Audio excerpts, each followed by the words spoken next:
Test 1, 2. We just have one last presentation today, and then we'll have a little Q&A panel. This is like introducing my dad. I love this guy. It's the usual love-hate relationship, you know. Really, John West was one of my first inspirations to look at history a little differently, and he's done it farther than any. So I guess he's the original rebel Egyptologist. Will you please welcome John Anthony West? Thanks very much.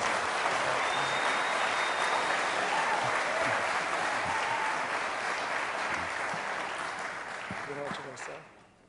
Walter just asked me, do I know what I'm going to say? No. As Groucho Marx once said when somebody asked him what he thought about something, he said, how do I think till I see what I say? It's a bit like that. Anyway, this is a bit of a departure from the normal, so if a lot of people... Oh, good, right, I see high time, right. Okay, but in keeping with the CPAC theme, of course, the conference, Procession, Ancient Knowledge, and the Yuga Cycle, I'm just going to run through what is normally, or often, oh, good, yeah, right, okay. What's normally the end of a talk entirely devoted to Egypt. And this is the demonstration of Egypt as, let's say, an exemplar of history as a cycle, and a cycle that runs in reverse of what we all assume in our own religious tradition, which is the Church of Progress, that we are the highest exemplars of this extraordinary situation that starts from primitive beginnings like this, for example. Where are we? Well, primitive beginnings like the Mac here. Anyway, from primitive beginnings such as the Sphinx, and leads to wonderful things like Walmart and bobblehead dolls and carpet bombs and that sort of stuff, which we all associate with progress and the wonderful, the miracle of mass communication that makes daytime TV possible all over the world, and all of these wonderful things that associate with progress. So in Egypt, it starts off very primitive with things like the Sphinx, for example, and the temples around it, and it progresses. And this is one of the, actually, it's probably the only real example that we have physically as an illustration of history as a cycle, because elsewhere, in all of the traditions, Walter was talking about this, everybody's brought it up to a certain extent, India, China, Mesoamerica, the traditional traditions, the traditional myths and legends of tribal people the world over all talk about a golden age. Actually, it's a very interesting book. I don't even know if it's still in print, by a very interesting writer written back in the 80s, I think, Richard Heinberg, who's gone into interesting, mainly ecological and environmental questions, called something like The Myth of the Golden Age, something about a golden age. If you Google up Heinberg, and it's written in the 80s, he put together all of the golden age myths and came up, actually, I can remember it clearly, even though I haven't read the book in over 20 years, the conclusion that the ancients knew all of this material, knew all of ancient science. We see from Laird's work and from some of the other people who've been speaking that the ancients knew the most subtle wrinkles of contemporary cosmology, but instead of expressing it in mathematics that almost nobody but mathematicians can understand, they expressed it in myth and legend. But all we have left of those myths and legends is, in fact, the myths and legends, not very much that is material. And in Egypt, this is one of the great hits that you get out of Egypt. By the way, you know that I run trips to Egypt, right? So anybody who wants to come on an Egypt trip, right? Thank you. Come and see me. There's room, plenty of room, more room than I would like on the upcoming trip.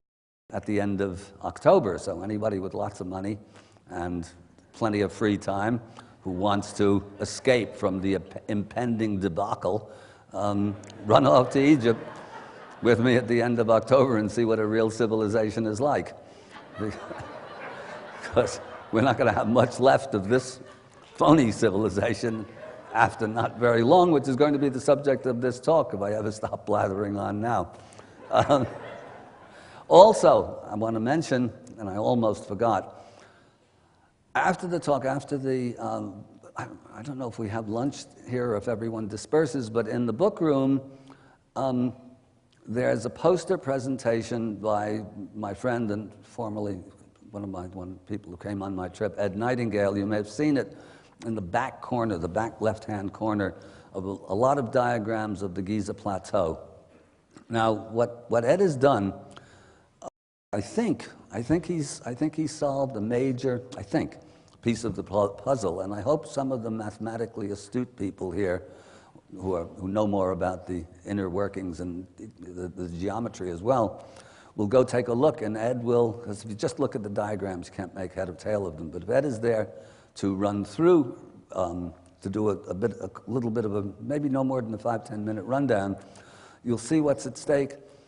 Practically no month goes by without somebody sending me a 300-page manuscript with thousands of diagrams, supposedly solving the last mystery of, or one of the last mysteries of the pyramids, which is the template of the plan, why the plateau is laid out the way that it is. The Orion theory, the Orion correlation stands fine just as it is. But the intricate geometry, the layout of the plan, lots of people have had to go at it. Sort of like in the early 19th century, every country had a few scholars who were trying to decode the hieroglyphs. And they all had different and very intelligent and erudite explanations for it, but none of them really worked exactly right until Champollion came along and he had the key. It took another 35 years before the other guys acknowledged that he had the key, and then another 150 in which they've been working at the hieroglyphs, still, to my way of thinking, with not really getting to the esoteric and spiritual core of it, because the linguistic experts are, for the most part, high priests or some order of priesthood within the Church of Progress, and therefore, by definition, emotionally defective and spiritually dyslexic and incapable of understanding what's going on there. Anyway, so people send me, as I said, unasked for, and nobody ever said, I give you $10,000 to read through my thesis, expecting me to spend 2 months out of my life to look through all of these diagrams and pat them on the back and say, yes, you certainly have solved the mystery of the pyramids. Here's the name of my publisher and my agent, and good luck. But anyway, generally speaking, I try to be polite, and I try to read something, and I have to go, because I'm not an expert in these things, actually. I'm a magnet, and I have lots of friends who know a lot about these things, a lot more than I do, and if the antenna go off and say, that looks like something, then I call up one of my friends and say, tell me if this looks like right to you, because I can't figure out the maths or the physics or whatever it is. But I use that informed intuition, and with Ed Nightingale's explanation, all of a sudden, everything fit into place. It looks complex, but it's actually quite simple in the way that it is expressed, and it makes use of the interplay of the numbers 8 and 9, which are central to Egyptian symbolism. In short, I think he may have, unless somebody comes along and says, no, no, no, this is wrong and this is why it's wrong. Until then, I think he's actually solved how, not entirely why, but how those pyramids, why they're sited where they are according to this extraordinary plan. Everything fits in perfectly, and I think it very likely is quite a major discovery. So after this and after the question and answer thing, go up and, if you're interested, and join in, and Ed will do a run-through of his theory, and I think he's also got a little PowerPoint presentation that he can give as well. So here. Anyway, back to Egypt, and here we see a civilization that starts off at a very high level, and I won't go into the theory, I think all of you are sufficiently familiar with it, that the Great Sphinx is many, many, many, many thousands of years older than anyone thinks. Schock already talked about the most conservative estimate possible. I take the most unconservative, liberal, would that be unconservative? No, I would call it that. Possibility, in part because I think the evidence points to that, and in part because I know that gets everyone angrier. And so what we see in Egypt, we actually see a civilization starting at a high level and degenerating to a very low level. In other words, exactly the opposite of how history is supposed to go. So we will run through this very quickly, and when we're in Egypt, actually, it's a very living experience, because when you first see this Sphinx early in the morning, and we get there early, it's a tremendously powerful emotional experience. And when you get to the end, you see it percolating down and down and down and down. And at the end, we go into the Greco-Roman room, where you see Egypt at the last stages of decay. And I read off, which I'll do here. Do I have it? Wait a minute. Yes, I do. This wonderful passage from the Hermetica. And suddenly, or not suddenly, but over the course of the 2 weeks, you get a real sense of what a civilization once was like and what it could be like again. Not necessarily a replay of ancient Egypt, but a civilization worthy of that name. So let's just go through it quickly here. And you can almost, like fast forward, you can almost watch it decay in front of your nose. So here's our Sphinx. Here are the pyramids. Great picture. Here is Saqqara, supposedly the earliest stone construction. This is a reconstruction of it, 2700 BC. It really doesn't look like a civilization start, a society just coming out of the Neolithic, does it? Looks like something Frank Lloyd Wright might have done on a particularly inspired day. Here we go, the inlaid eyes of the Old Kingdom sculpture, and they lose this capacity. By the New Kingdom, they can't do this anymore, and in order to make these wonderful glass, they're quartz crystal. Quartz crystal is very difficult material to work with anyhow, and in order to do this, you have to know more than just the anatomy of the eye. You have to understand its refractive and reflective indexes to produce an eye that looks back at you. Here we are in the New Kingdom, 1,000 years later. This is the Hatshepsut temple, wonderful, again, looking spare and geometric and spectacular. Now we're going along, here are the columns of Karnak, representing the papyrus swamp. Organic creation emerges, and it reproduces the gloom and the power, let's say, and the majesty of the original, let's say, the primordial condition from which organic life arises. Here we go to Abu Simbel, far down in Nubia, and you don't get a sense here, everyone's familiar with this facade, you don't get a sense of the scale, but now you do, and it's pretty spectacular. And now we're in the New Kingdom, now we're continuing, now we're in Ptolemaic, and you see that it's all become much more complex, corrupted. This is from Napoleon's draftsman in the early 1800s going through. We see it degenerating in front of our eyes, the fabulous sculpture that we've seen in the Old and the New Kingdom.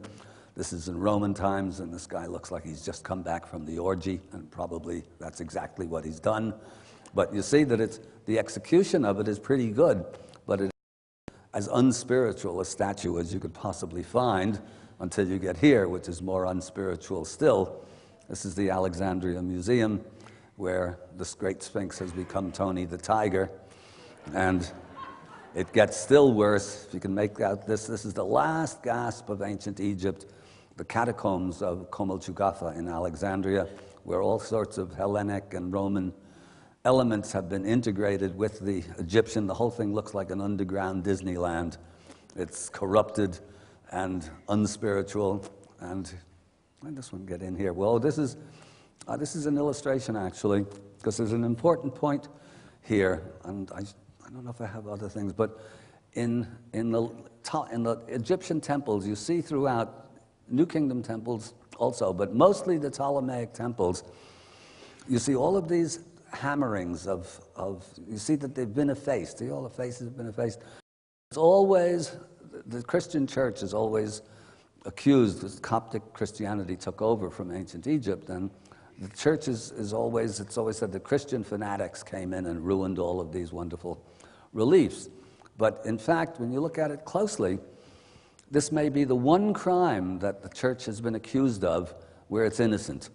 Because it wasn't the church. These things are very carefully done, and the only people who could have done them, because they're selective, is the Egyptian priests themselves, who are putting a cycle to end.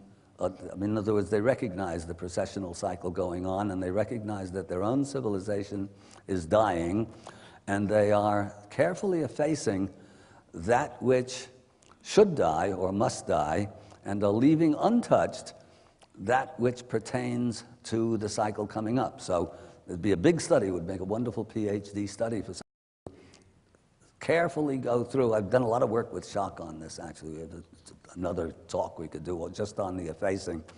And what we're seeing here, actually, this is really interesting. This is the king, one of the typical scenes of the king, he should be over here someplace, who's holding his enemies by their ponytails, a top knot of enemies, and he's bashing their heads in with a great mace, and here are their hands. And you see what's been effaced here, actually.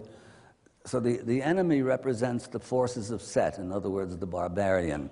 But when the enemy is captured, and the king is holding them by their top knots and bashing in their heads, he's vanquishing the forces of chaos and dissolution.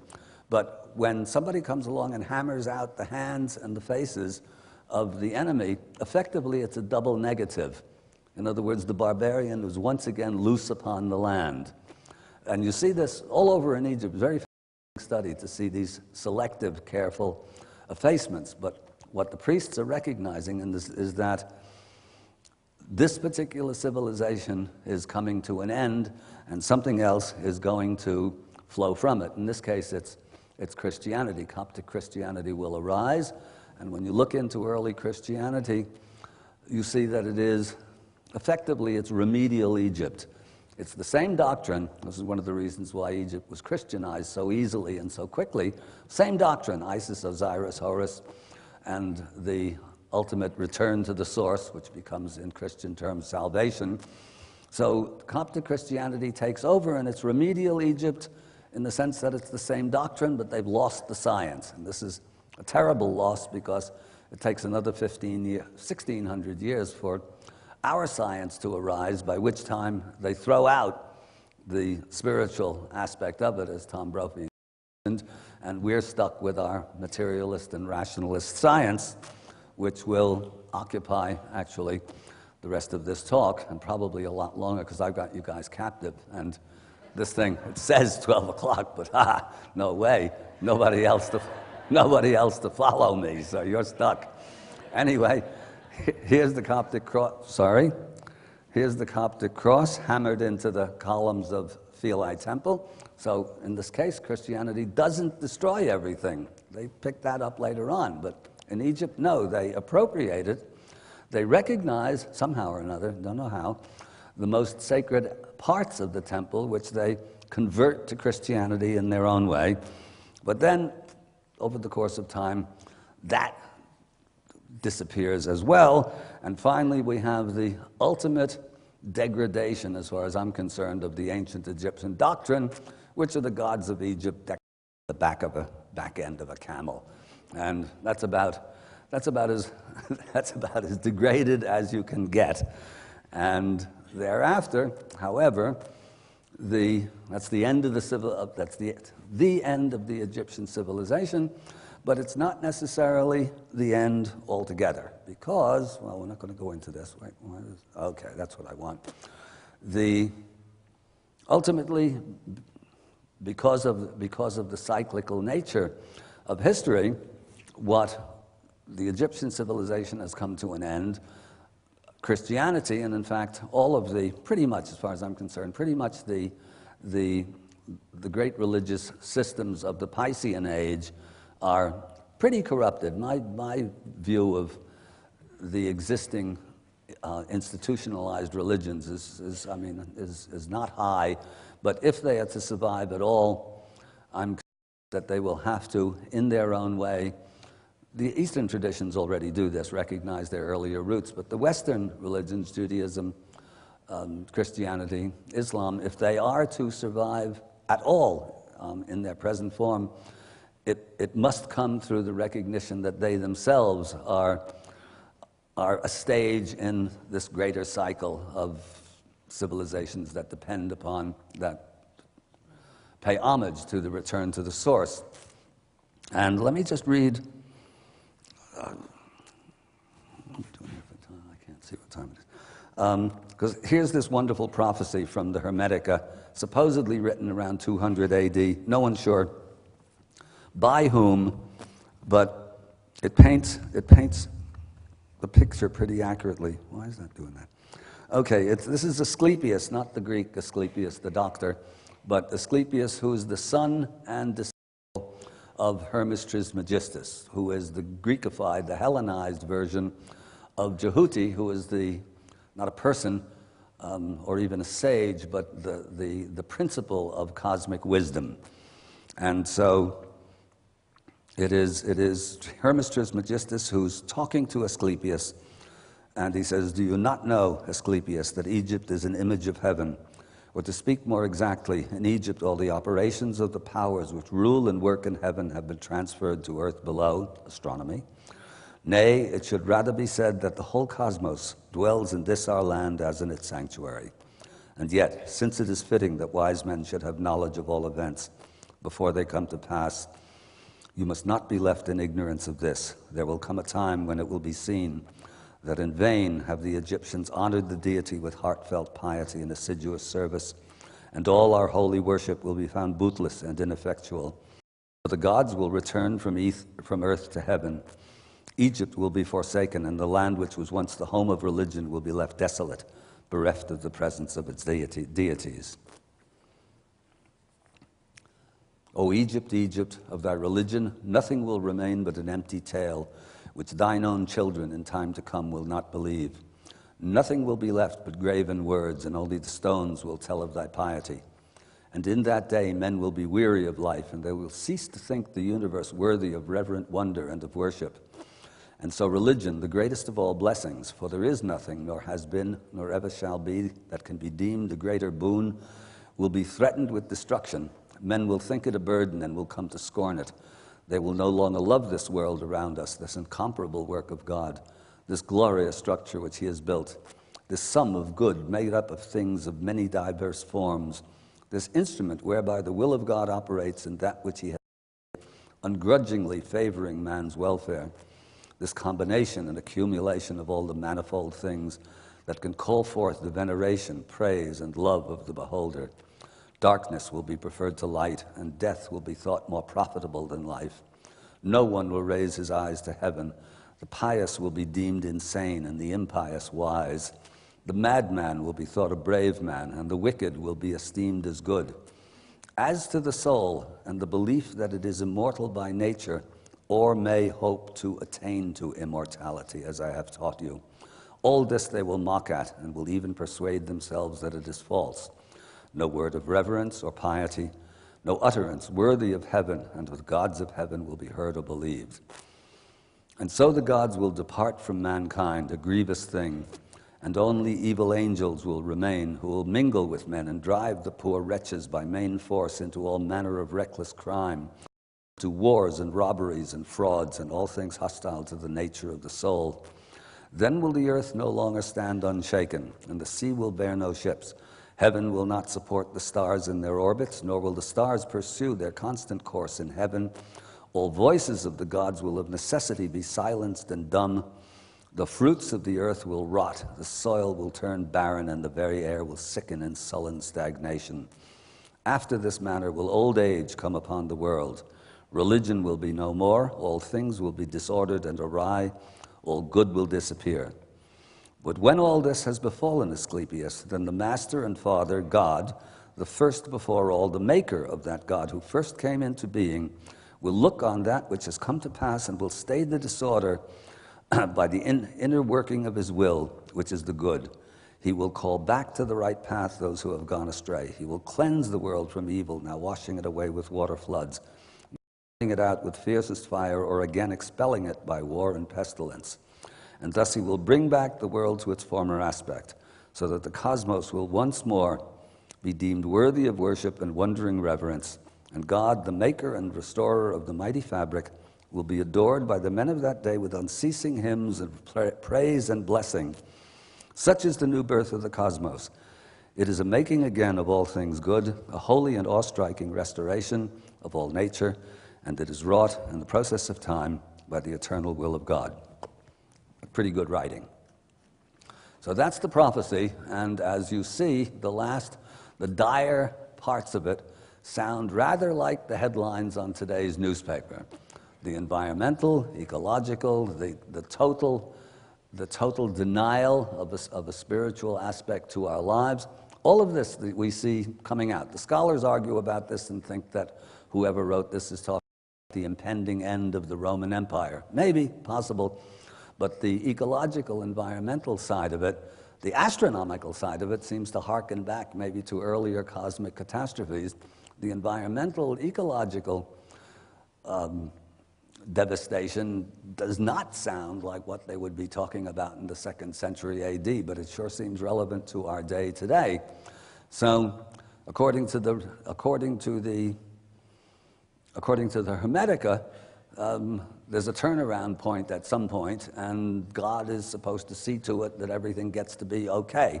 I'm a little bit skeptical of that side of things, and this brings me to the second part of the talk here, because what the Hermetica is talking about there in another form in the book of Revelation are the familiar 4 horsemen of the apocalypse: war, famine, pestilence, and death.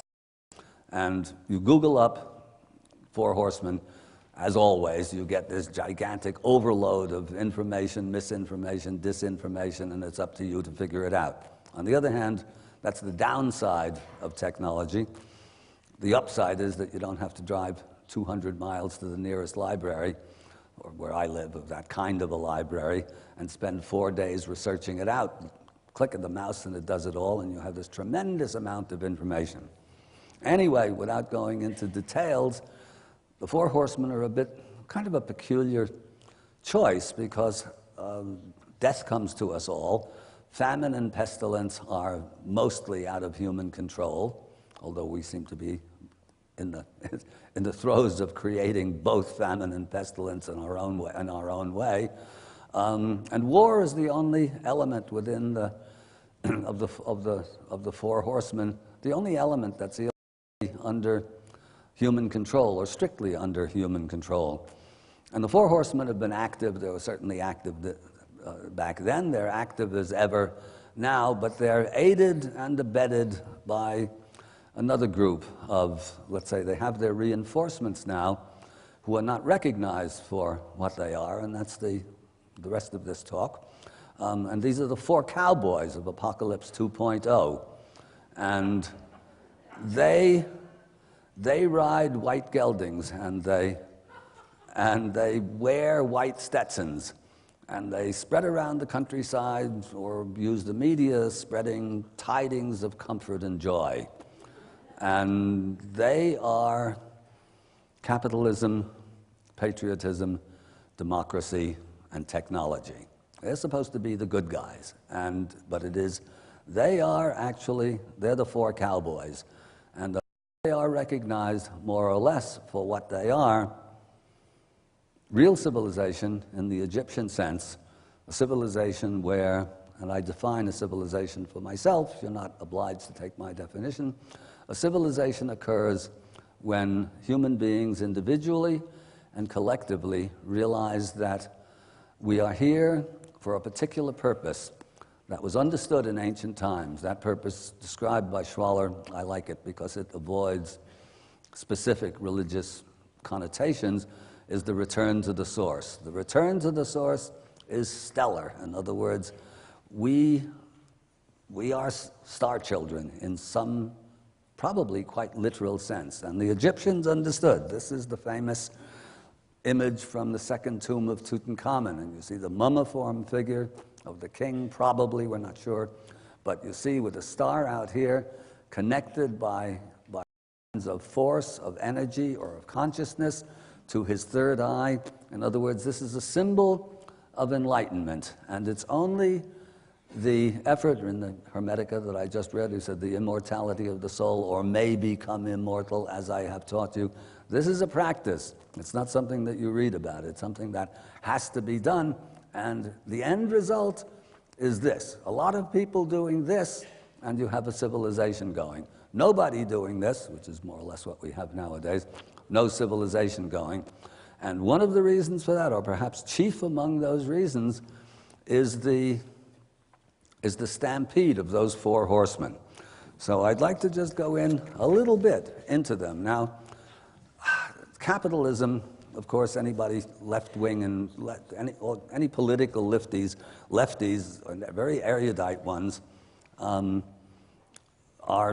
have plenty bad things about capitalism. All of communism, of course, is a Marxian. Marxism is a revolt against capitalism. There are plenty of bad things to be said about capitalism, and plenty of people who say them, but we're now, me among them, but we're now at a point, just in the last couple of months or so, where the fruits of unrestrained capitalism are really coming home to roost. I mean, they're now absolutely unmistakable, and in a way, I'm working on, let me see if I have enough time for this now. What time am I supposed to be over? What? Yeah, okay.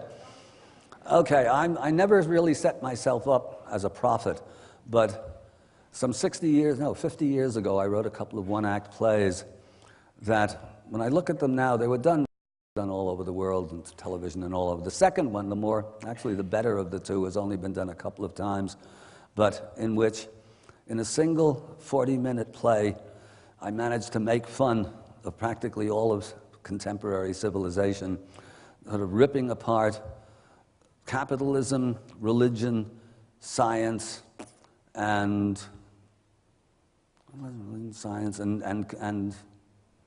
consumerism, all in 40 minutes. And when I look at this thing today, I say, gee, that's not even drama, that's prophecy.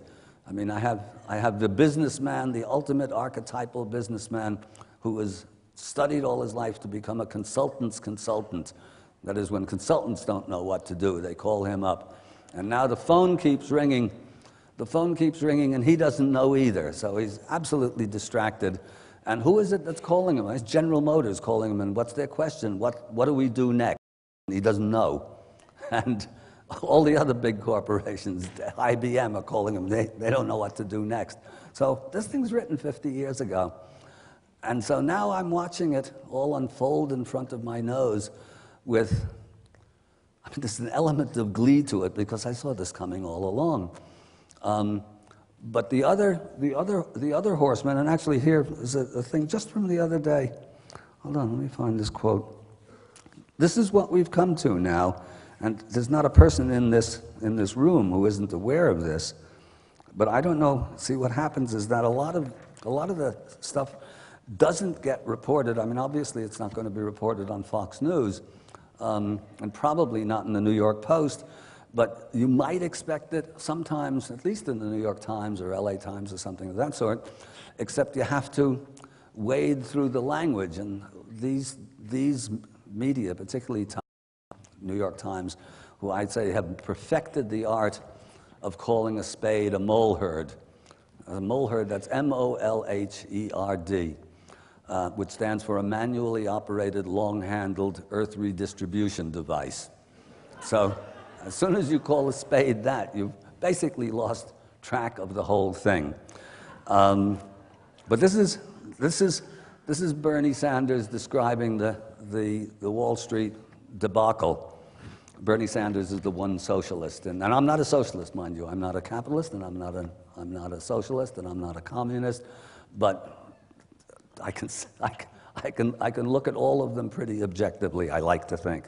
Here's Bernie Sanders as the one socialist in Congress. And these figures are interesting because I knew that they existed, but I didn't have them at my beck and call.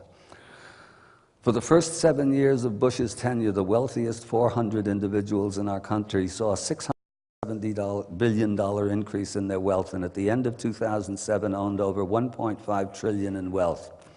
That is just 400 families, a $670 billion increase in wealth since Bush has been in office.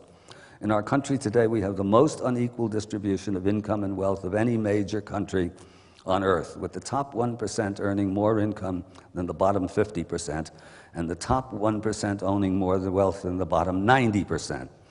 We are living at a time when we've seen the massive transfer of wealth from the middle class to the very wealthiest people in the country, when, among others, CEOs of Wall Street received unbelievable amounts in bonuses, including $39 billion in bonuses for the year 2011 alone for just the 5 major investment houses, et cetera, goes on, so on. I mean, this is a recipe for disaster. There is no way out of this. They're talking about this bailout. I mean, it's really pretty simple to solve the bailout, because $700 billion is now being paid off basically from the people who pillaged the $700 billion legally because of the tax cuts. It'd be easy to solve this, but this isn't going to be resolved the day after tomorrow. There is no business as usual after this. Something's in the... Make sure you tie this into procession somehow. Well, it is tied into procession somehow.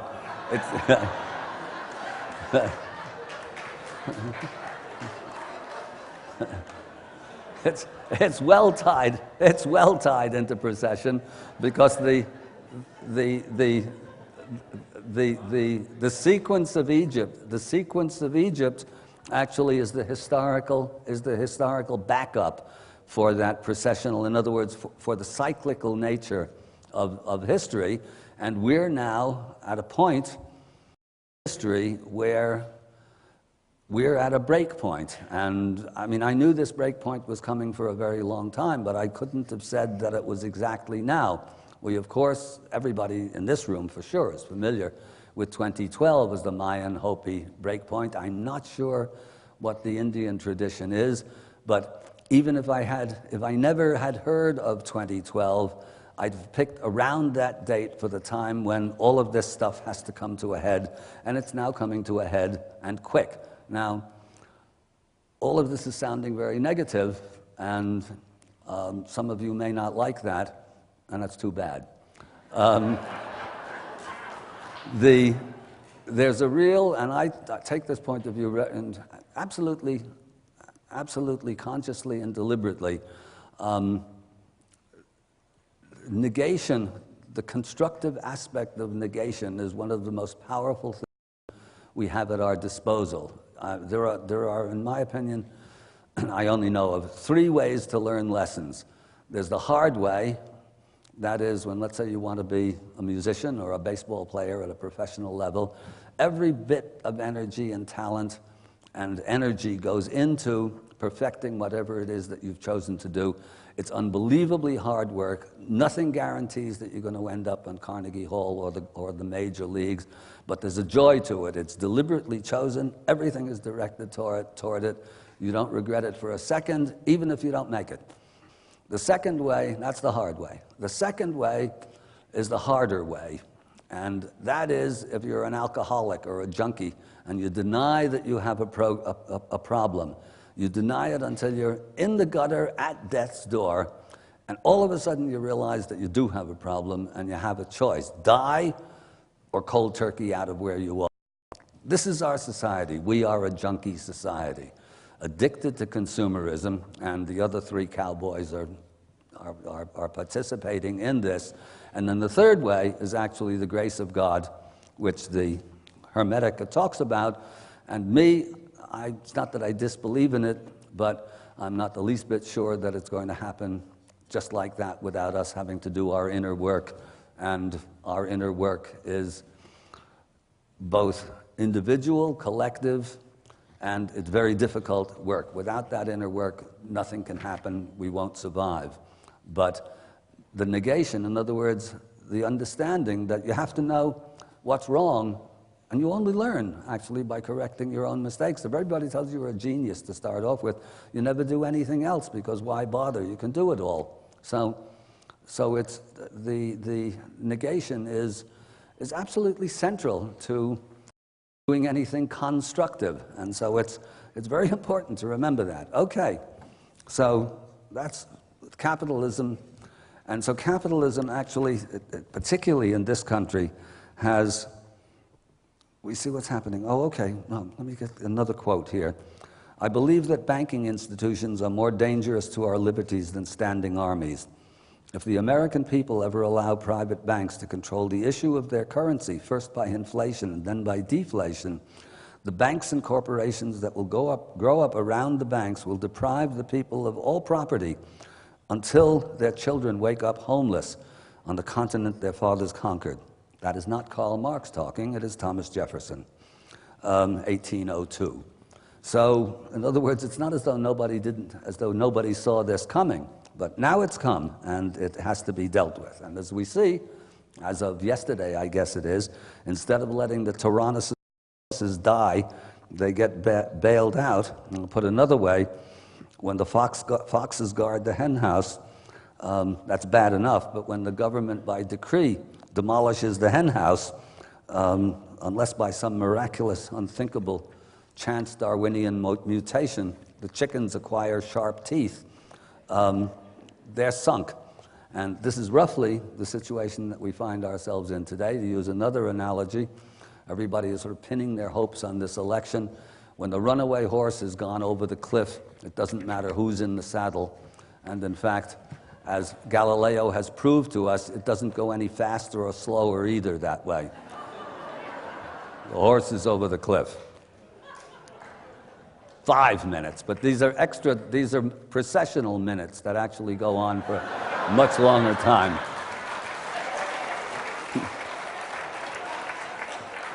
Okay, patriotism. You can say nasty things about capitalism, but God help you if you say anything against America. Then you're unpatriotic. Now, on even the most primitive level that prevails in Washington and Harvard and Princeton, it should be recognizable that patriotism is, by definition, divisive, confrontational, and destructive. Capitalism is based upon, let's say, if we had a bumper sticker, a capitalist bumper sticker, it might read, everything for me, nothing for you. If we had a bumper sticker for patriotism, it would read, everything for us, nothing for them. This is not going to get us very far. And I have some favorite sayings, for example. I have a list of 10 stupidest sayings ever uttered by a human being. And top on the list is Stephen Decatur's famous, who is actually a real hero, a genuine military hero. But nevertheless, he said it. That is, our country, may she always be in her intercourse with other nations, may she always be in the right. But right or wrong, our country. This is exactly like saying, my father, may he never rape or kill, but killer or rapist, my father. He may still be your father, but if you're a good son or daughter, what you really want to do is have him put away for life without parole, so he can't do any more damage. But that's patriotism, actually, and on its deeper level, the famous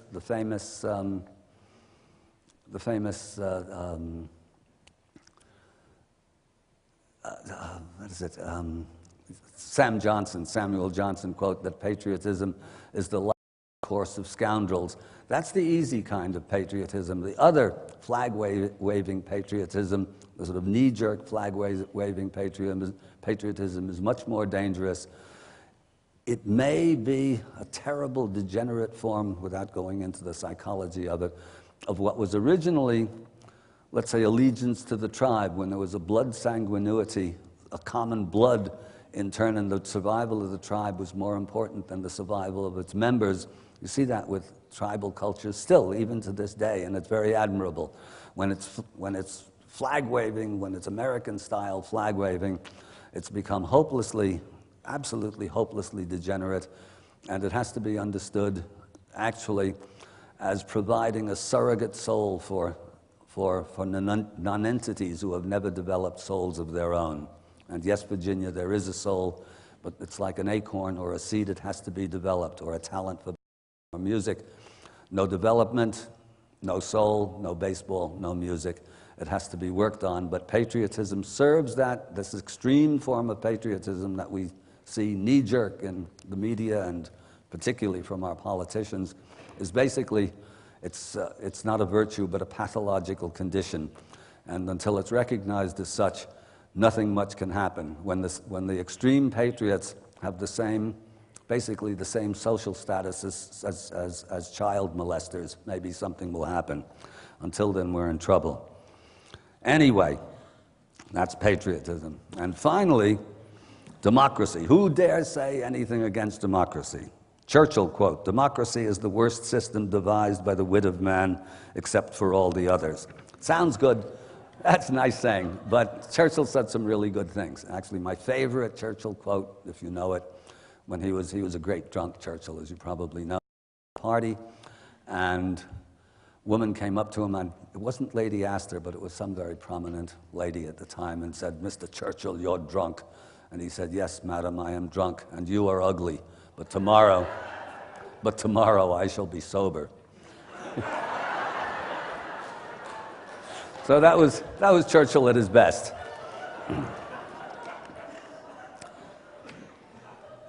George Bernard Shaw, "Democracy substitutes selection by the incompetent many for the appointment by the corrupt few." This is pretty good. Democracy is based upon the principle that the dishwashers should elect the chef and tell him what to do, or the hot dog vendors should elect the coach and the football players and tell them what to do. Plato does a very good job on democracy, but is accused of being a fascist and an elitist. Actually, nothing runs well democratically. No organization runs democratically. At the town hall level, if the organization is small enough, maybe up to a point if there's an informed electorate. And I see that I'm running out of time, so I can't go into a long palaver, but we don't have a democracy. America was not a democracy to start off with. It was a republic, and those who could vote, in fact, Alexander Hamilton said, somewhere I have it here, nice line, blah, blah, blah. Where do I have it? Oh, well, I can't find it. I'll find it somewhere along. Anyhow, it was a republic in which only white property-owning males had the vote. So this is hardly a democracy, government by the people. If you were a woman, you weren't a people. If you were black, of course, you weren't a people. If you were American Indian, you weren't a people. And if you were a white male who didn't own property, you also weren't a people. Item of interest, I read, I don't have it documented because you can't document everything, that Jefferson, who wrote the Declaration, mainly the Declaration of Independence, originally it's life, liberty, and the pursuit of happiness. No minutes, I have no minutes left. Tough. The original of life, liberty, and the pursuit of happiness was life, liberty, and the pursuit of private property, interestingly enough. And it was substituted or somebody substituted pursuit of happiness, which is the original wild goose chase. That's another stupid statement, because happiness cannot be pursued. It is a result of doing something that you want to do. John's definition of happiness, which is when doesn't necessarily mean you're grinning all the time, but when you wake up in the morning and what you have to do is what you would choose to do. Then you're okay. Okay. All right. Okay. All right, they're kicking me out. I can't help it. Argue with Walter. And one last word. Technology, another thing. Technology has its good aspects. Its devastating problem is that it deprives the great mass of people from making a living out of their innate creative talents. So with all the great stuff that we have, almost nobody makes a living out of his or her own creativity, and this is ultimately totally destructive. So between the four cowboys, that's it. All right, all right. There's the capitalist check that I... Oh, great, that's good.